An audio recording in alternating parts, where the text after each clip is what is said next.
was 14 years old. My brother was at art school, and we used to go, at the weekends we used to go, you know, to the V&A or the Tate Gallery or the National, and I always knew Modigliani as a painter, as I had an interest from, you know, quite a young age, and, you know, always painted from really quite a young age as well. But I didn't know that he'd made sculpture. So we were in the Tate one day. I walked around the corner, and, you know, there's that often, you know, sort of said glibly sometimes that, you know, art has the power to change your life. And I walked around the corner, and there was a sculpture by Modigliani, a stone head, and I was rooted to the spot, and it changed my life from that moment forward. And I couldn't sort of really believe the power of this thing. And I remember, you know, I went home and managed to break into my dad's garden shed and found some wood carving chisels and an old mallet. Then I found an old breeze block in, you know, probably behind the shed, and carved my first sculpture, which was a small head, which I've still got, which I treasure. And probably couldn't do something that, you know, that simple and direct anymore, in a sense. You know, it was, yeah, completely, you know, just straight off from that moment. And from that moment onwards, I thought this is what I want to do. So I kind of forgot about painting after that, and I left all that to one side. And it was totally a life-changing moment. So hurrah for Modigliani.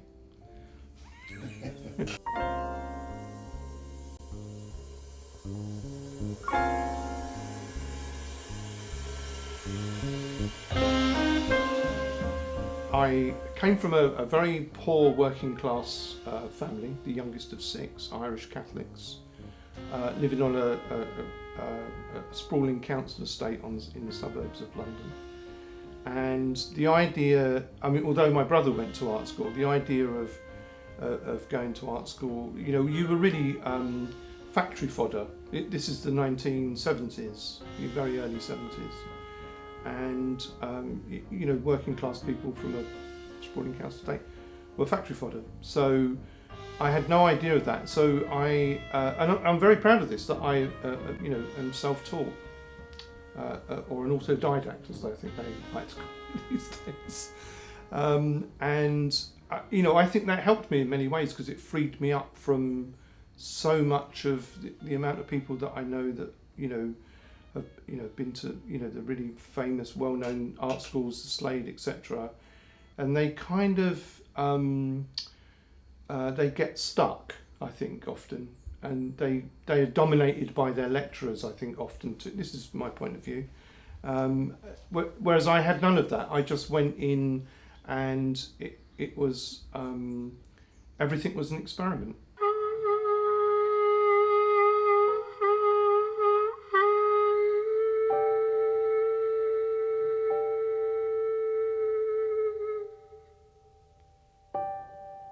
I think it was Malcolm Gladwell, although I'm not such a keen admirer of his books, but I think he wrote the idea of 10,000 hours. That so if you practice something for 10,000 hours, you'd become, you know, with a bit of talent as well, hopefully, and maybe a bit of luck, you'd become quite good at what you do.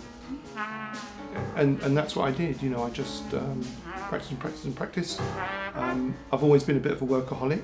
Really the movement, you know, is in the piece, really, to be honest. You know, it's not about your immediate environment. You know, the sea and the feeling of openness and light.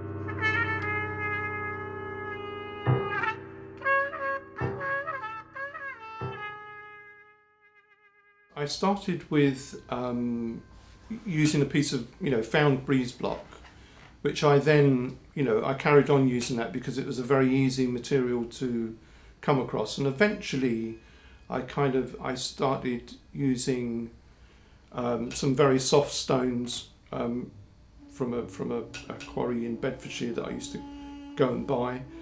But it was, so, you know, I'd been to, you know, kind of ceramics classes, and I'd always painted from a young age. But this idea of taking the material away, it was like putting on a glove, you know, it completely fitted how I felt. So if you get it, even today, if you gave me a block of clay and said, you know, model something out of that, I'd be a complete beginner, because I'm not used to adding things, I'm used to taking things away. So I can visualize something in 3D, and then all it means is that you take away the material that doesn't need to be there.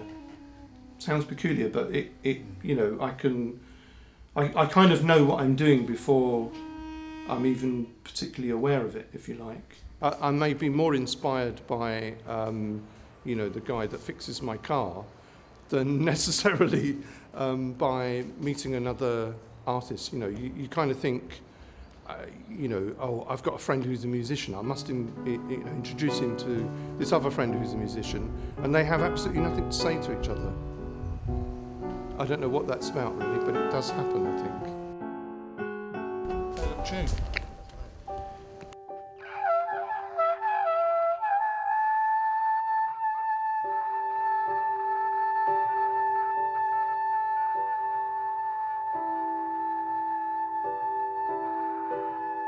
Normally the idea is, generally speaking, it's in my head. Occasionally I draw things up. I mean, at one stage I was doing quite a lot of printmaking, and I found that the ideas that were in my head as sculpture, I made as etchings, which again, interestingly, I was using the dry point method, which is scratching into, you know, either copper, or sometimes I use perspex, things like that. But you're taking material away to create the image. I often work directly into the material, so I'll draw something, so you know, the idea's in my head, I'll draw it on the stone, and I often think that if you can get a good drawing on the stone, then you know, you don't need to do anything else, and all you need to do is to try and, you know, you kind of fight a battle with the stone about trying to keep the line there.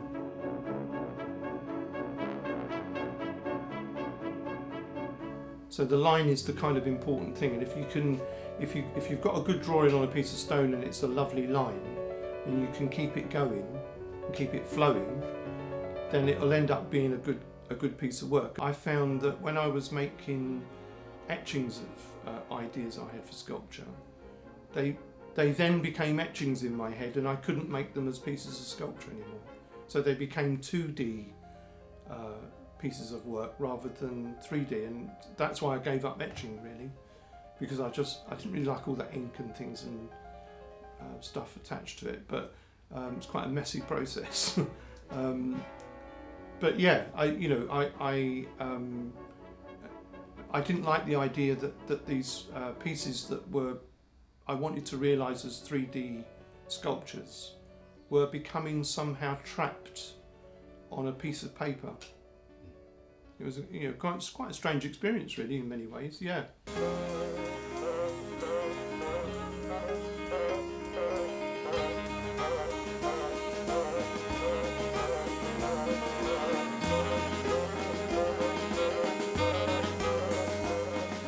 How long, you know, does it take to make a piece of work?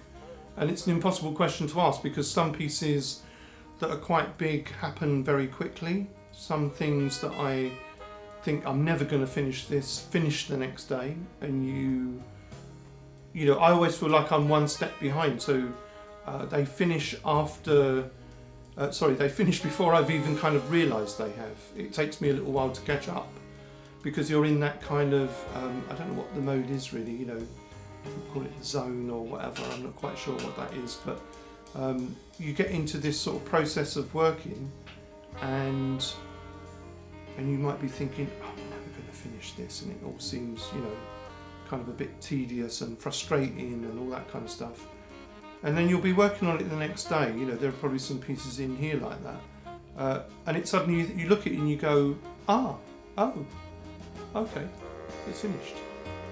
You know, it's like maybe reading a book and, you know, you don't know where the last bit of the story where the story ends, and then suddenly you get to the last one and you go, aha, it's ended. It gives you some clues, I guess, along the way, doesn't it? That a story is coming to an end, and the sculpture does too. Yeah, they finish themselves really.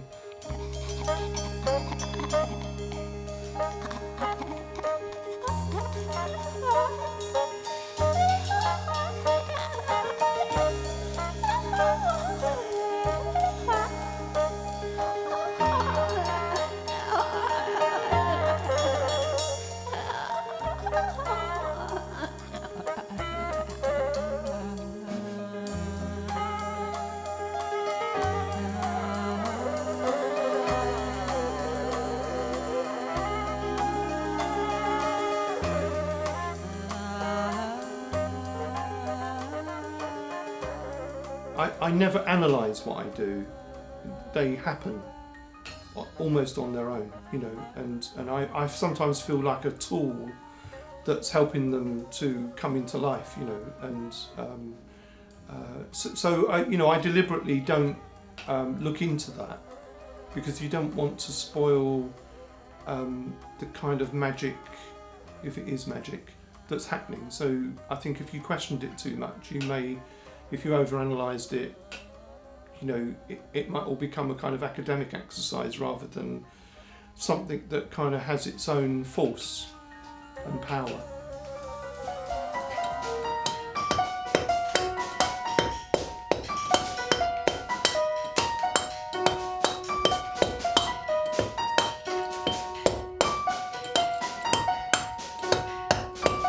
Generally speaking, and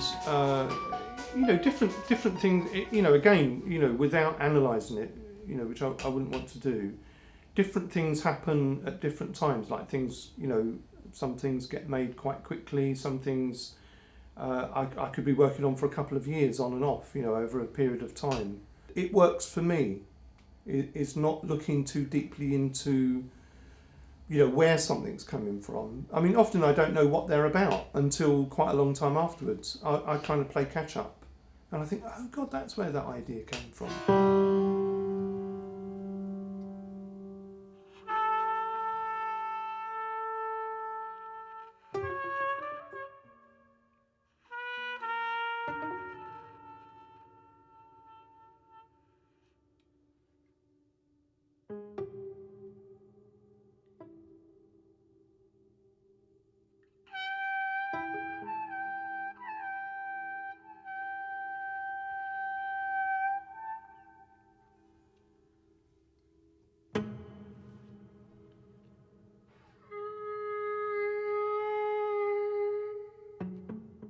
If it has integrity and it's honest, then I think that's what gives it its power. So I know a number of sculptors who make work that, when you first see it, has a kind of wow factor because it's the type of stone they use, or it has a wow factor because of the technique they've used that they've learned, which is normally associated with power tools. So you can do kind of incredible things with power tools with stone that you can't do by hand, or it would be difficult to do by hand.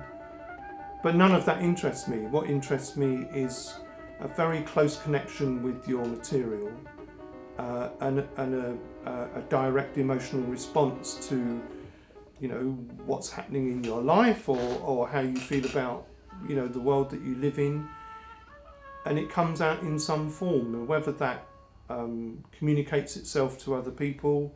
I mean, I think often, the viewer's interpretation is just as important, maybe more important.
we're constantly bombarded, aren't we, with all sorts of information and images and ideas and feelings that somehow work their way through you and come out in your work, whether that would be the work of a sculptor or a writer or a musician.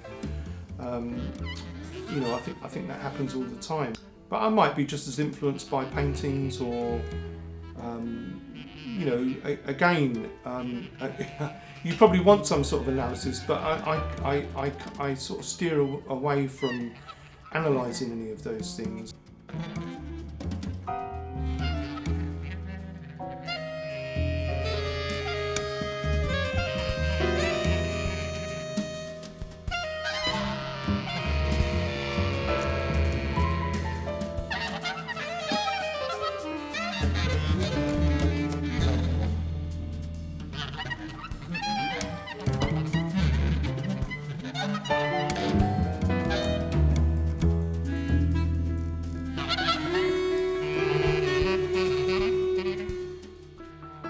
You never quite know where it's going to go, you never quite know where it's come from, and you often don't know what it's about really until a later stage, you know, and then you work out what the influences were and what caused it and what brought it about, I believe. I may change my mind about that tomorrow.